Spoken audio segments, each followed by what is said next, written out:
25 warga Kampung Perkebunan Sungayu, bendahara termasuk Datuk Penghulu MDSK dan Tuk Imam yang telah dijadikan tersangka sejak Juni 2018 atas dasar laporan PT Rapala 23 Mei 2018 di Polres Aceh Tamiang. Mereka dianggap telah menguasai lahan atau rumah tanpa hak sesuai pasal 6 Yungto pasal 5 dan telah melanggar peraturan pemerintah pengganti Undang-Undang Nomor 51 Tahun 1960. Upaya penyelesaian ini pada bulan Juli 2018 pada saat itu didampingi oleh Lembaga Bantuan Hukum Banda Aceh dan Lembah Tari untuk minta dan dilakukan mediasi oleh pimpinan DPRK dan Komisi 1 DPRK Aceh Tamiang. Namun upaya penyelesaian ini akhirnya juga gagal.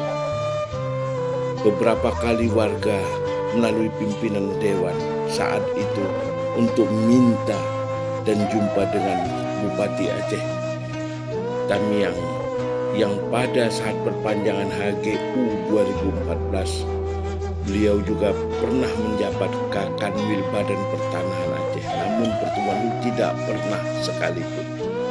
Akhirnya Porkompinda melakukan pertemuan dengan perusahaan di Medan yang keputusan perusahaan menyatakan akan memberikan uang 300 juta rupiah dan memberikan lahan 1 hektar di luar lokasi desa, tapi dengan ketentuan warga harus segera meninggalkan lokasi perkebunan tersebut.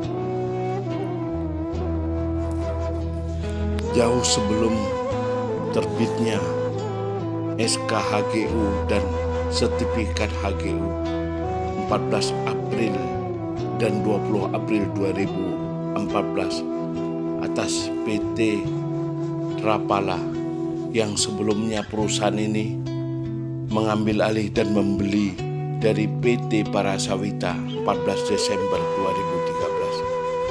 2013. Warga masyarakat Desa Perkebunan Sungayu sejak 2013-2014 telah berkali-kali mengajukan permohonan ke Bupati Aceh Tamiang dan tembusan kantor pertanahan termasuk Kanwil Pertanahan Aceh agar wilayah desa 10,3 hektar dengan 3 dusun pada saat perpanjangan HGU pada saat itu harus kiranya bisa dikeluarkan dari wilayah HGU.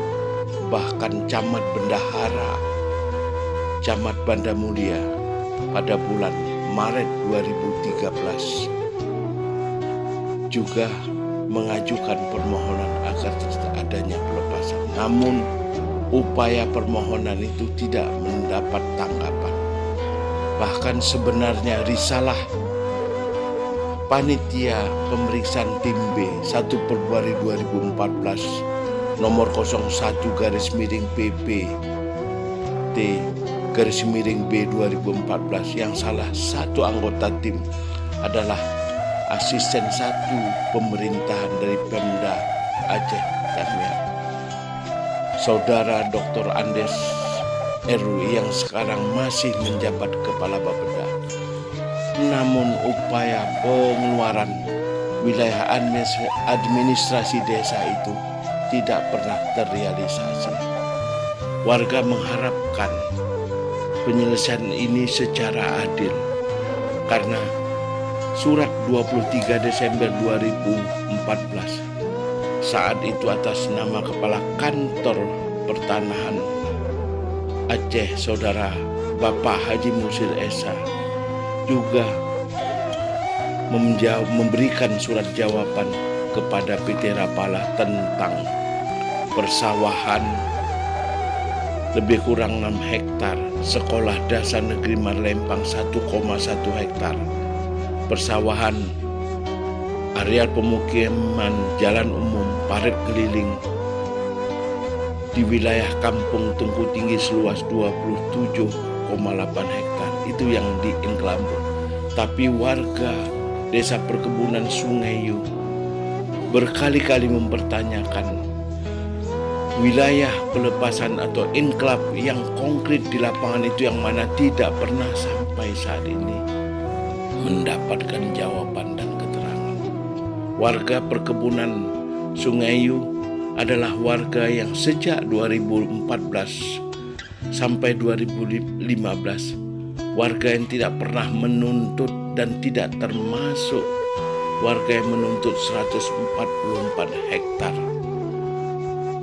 Pada saat itu yang menyebabkan adanya konflik antara warga Marlempang, Tengku Tinggi, Tanjung Lipat 1 dan Tanjung Lipat 2. Sehingga yang berujung pada saat itu persoalan hukum.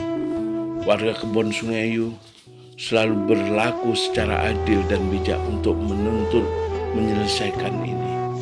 Kita berharap bahwa melalui DPRK Aceh Tamiang dan komisi terkait agar bisa dipanggil ulang atau paling tidak dilakukan pansus untuk memanggil saudara Dr. Andes Erwi yang pernah jadi panitia pemeriksaan Tanah B yang sekarang masih ada di Pemda Aceh Tamiang, dan Bapak mantan Kakanwil Badan Pertanahan Aceh yang sekarang sedang menjabat Bupati Aceh Tamiang, agar menjelaskan semua masalah ini sehingga harapan masyarakat keadilan ini bisa terwujud.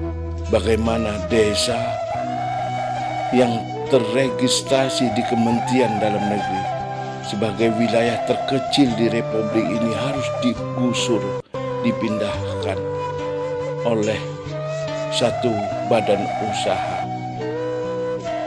Harapan ini agar bisa terwujud.